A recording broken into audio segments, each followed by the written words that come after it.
Hello, folks. This is Milton Knight, artist, cartoonist, painter.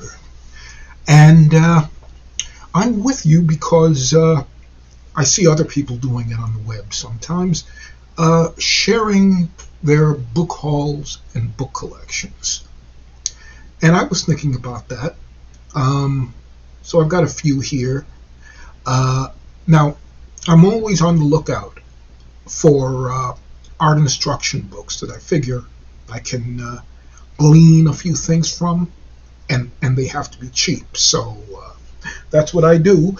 I'll even invest in a Christopher Hart book if I figure I can get a few bits of knowledge from it. Just ways to render things, new ideas. And I have here, right now today, some of the more unusual, maybe rarer books from my collection of chasing artistic knowledge. First one here. So the first book in our little tour is How to Create Cartoons by Frank Green. This is quite an old book. It's from 1939, and it's full of stuff, just to give you ideas, different techniques, which are pretty much obsolete now, like this one on, what do you call it, spattering. This is where I got my idea for spattering ink on my cartoons. And you have other things, a lot of other things. What am I saying? Half of it is the text, teach you a lot of stuff, and half of it are examples of editorial and illustration and comic art. See, you have the funny animals on the bottom left here. Very well done stuff. It's samples by a variety of illustrators.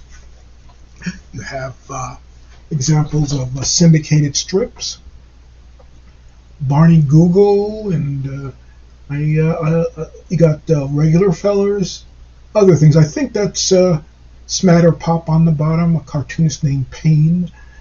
Let me see. Yes, C.M. Payne. So you got that. You have illustrations that were in the old humor magazine life, not the news magazine that we remember now. Very well done stuff. Teaching about techniques, teaching about how to present your ideas. Here's we see animals and we see Mickey Mouse, and the rest of his Disney pals. Have a Donald Duck comic strip on the bottom. So yeah, this is full of stuff. Here we have editorial cartoons. You have the Marx Brothers on the bottom for their release of At the Opera.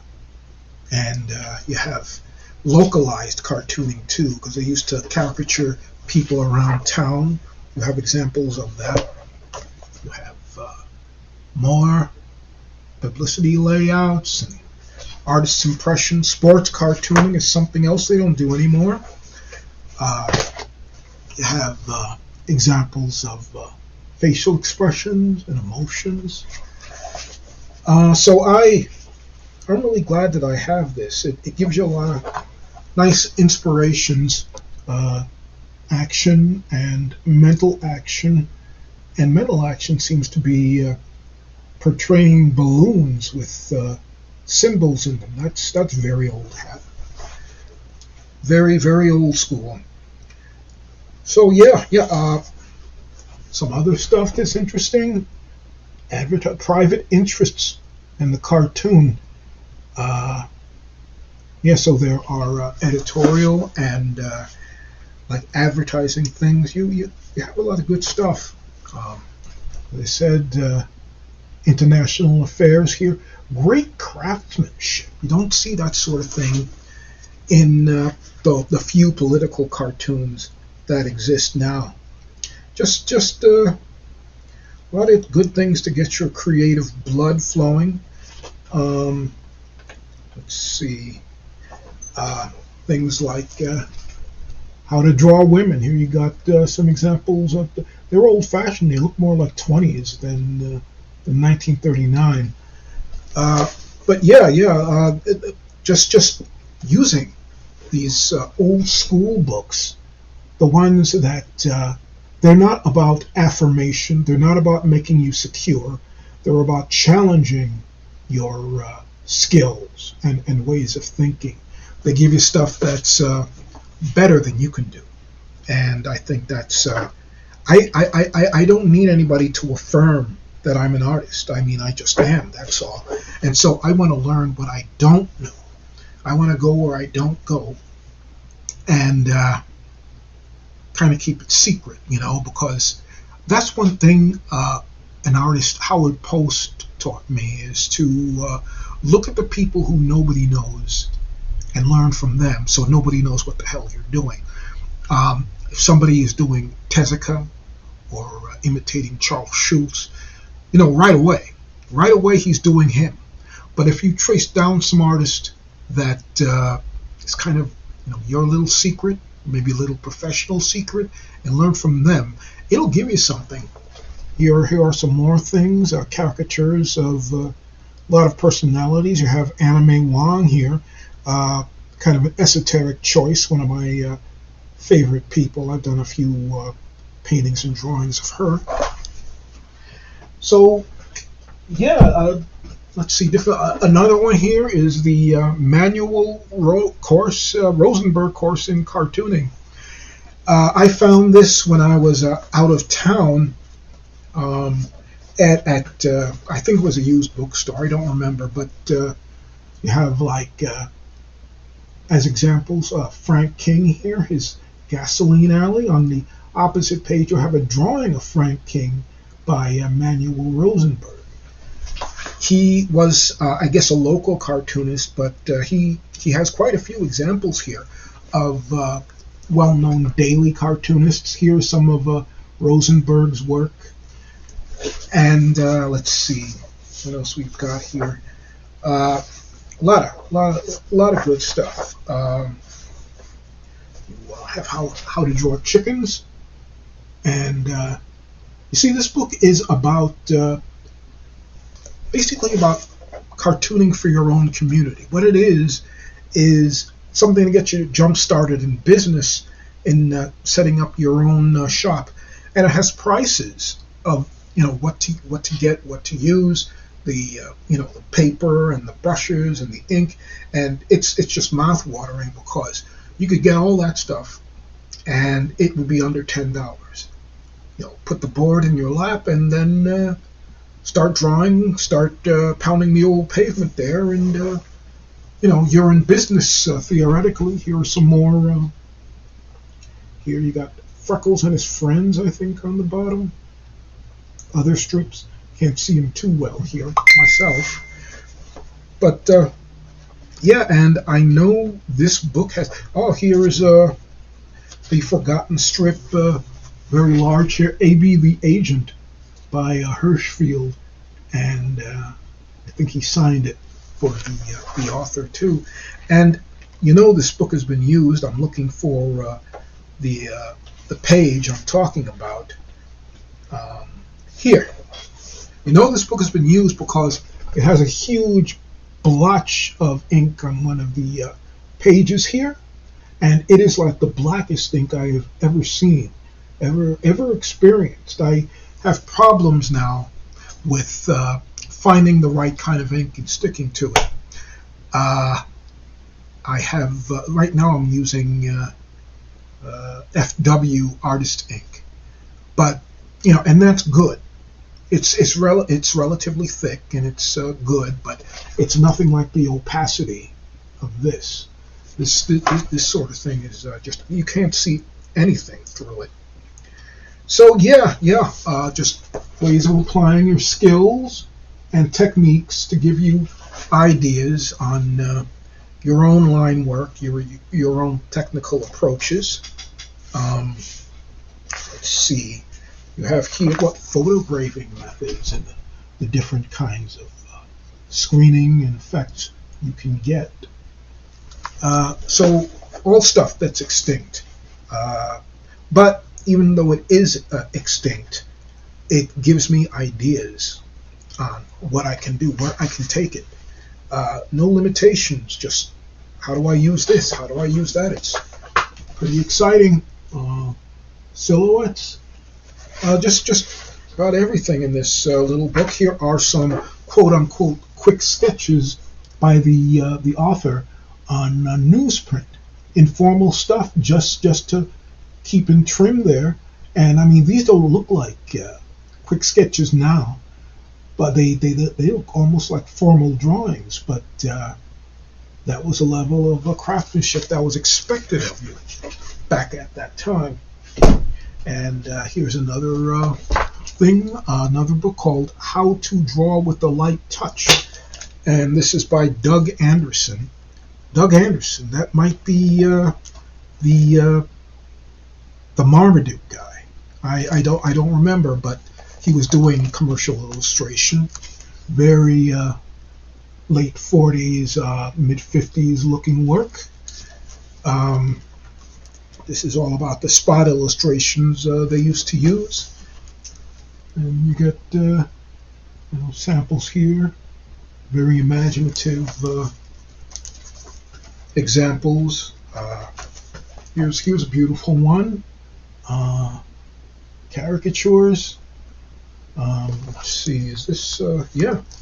So you got all sorts of things to just keep yourself going here.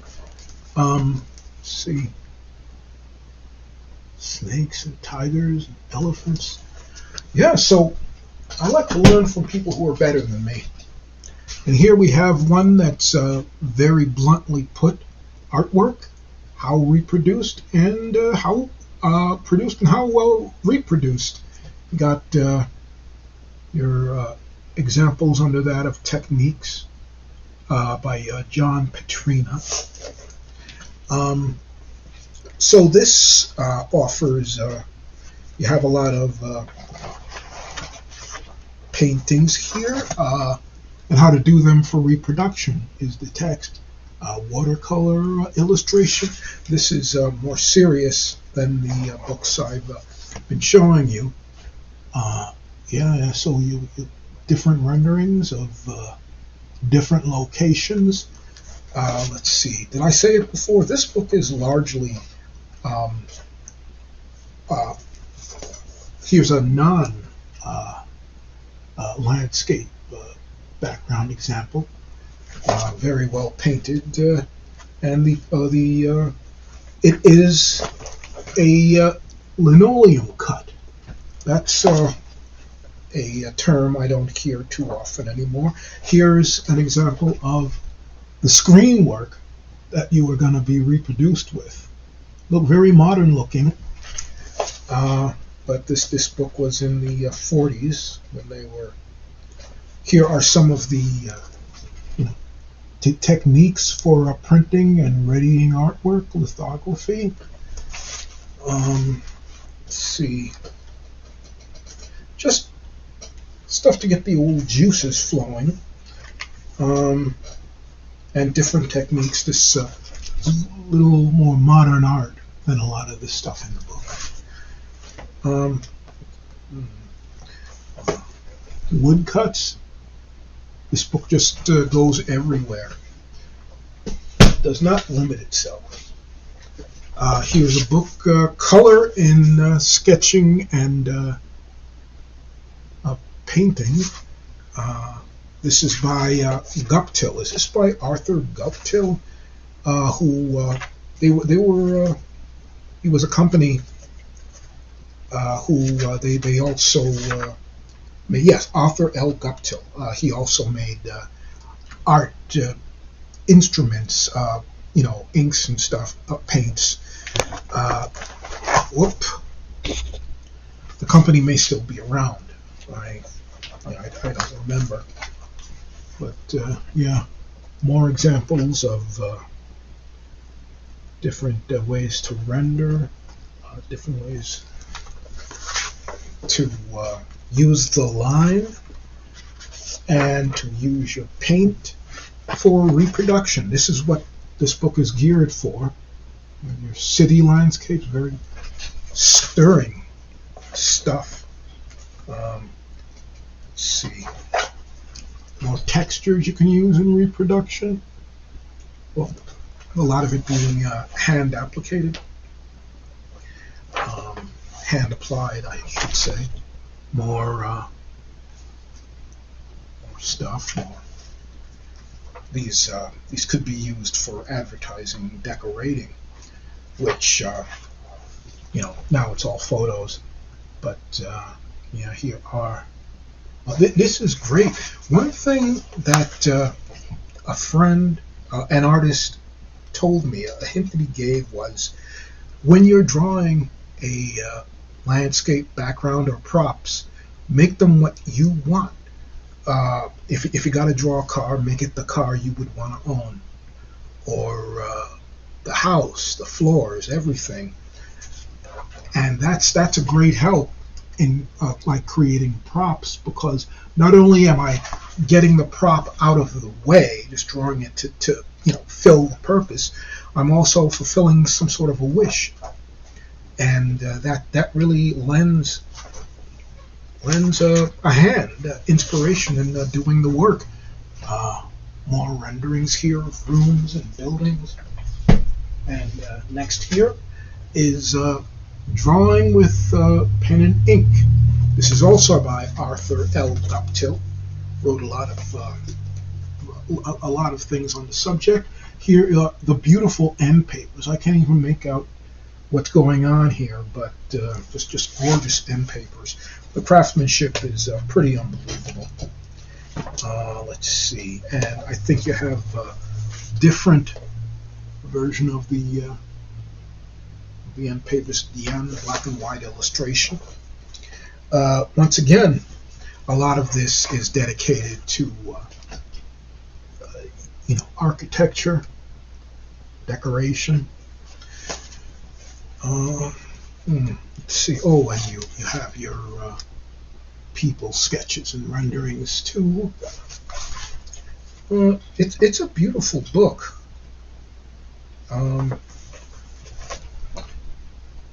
So yeah, all sorts of things here.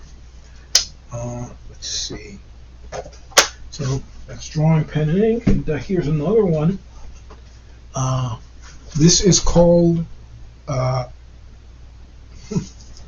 It's so worn. The Professional Guide to Drawing and Illustration.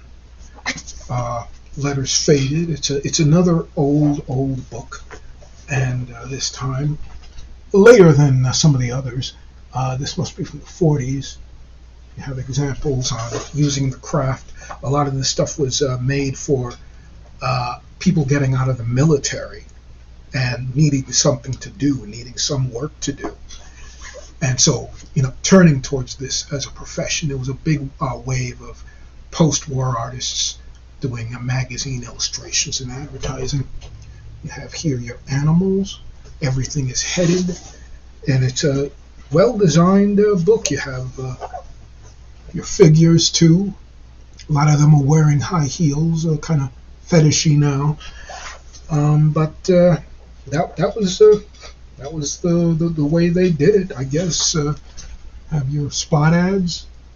For example, some of them are advertising, and you have this goes everywhere. You have your dogs, and you have your human ears here. Just chock full of knowledge. They cover just about everything, and every once in a while you will see a painting. Now I only have the black and white one, but I know there's one with color paintings. This one reproduces them in black and white. Some stuff here.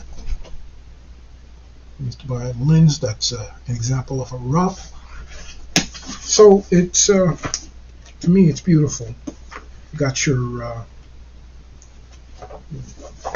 feet and your hands, and I mean, you're not faking it when you look. I mean, a lot of artists, a lot of cartoonists use cartooning as a way to fake their through problems.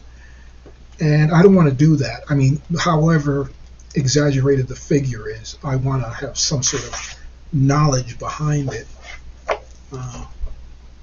More black and white stuff, more figures, creating illustrations, just chock full of information and knowledge. Another kind of non-frills title here, Color and Method in Painting by Ernest W. Watson. And this one is, well, it's what it says, doing painting and how to do it for printing. No, is this printing? No. This is just painting. Period. A lot of it is commercial art. Each chapter begins with a photograph of the artist, and then follows with their techniques and hints. So nice stuff. Some of it is fine art. Ideas on composition. You need that. We all need that. And, so yeah, highly recommended if you can find it. These things, I run into them just once in a while. This one I got at a thrift store back in Pasadena. Well, a couple of the last ones here. Your very well titled sign painting course. And this is when took real craft. I mean, they weren't using fonts. So you have some great examples of the sort of signs and lettering that you might be using. Has ideas of fonts and some drawing information too. Let's see. This, another real gem. You have girl drawings sell everything. And yes. So yeah, this is full of that kind of late 40s knowledge and inspiration. More signs. Really appreciate that. I hand letter my own work, and so books like this, they are my red meat. I pick stuff out and do kind of my versions of them. They've got some pretty unusual fonts here. Good stuff. And the last book of tonight is Layout. I think this is from the early 50s.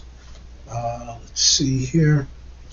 You have all sorts of ideas for making interesting compositions and to making them functional.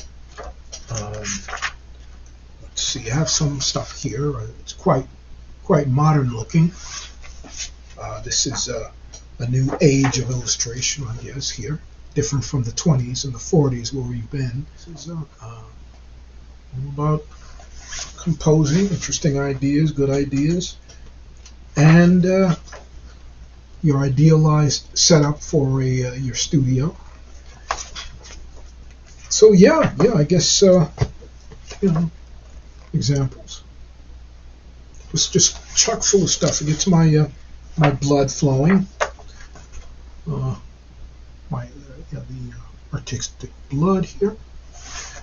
So yeah, I guess that is it for this session. I will be back with more. Some pretty easily gotten, some more common ones. These are antiques. So I guess that's it, and I will see you soon. Bye-bye.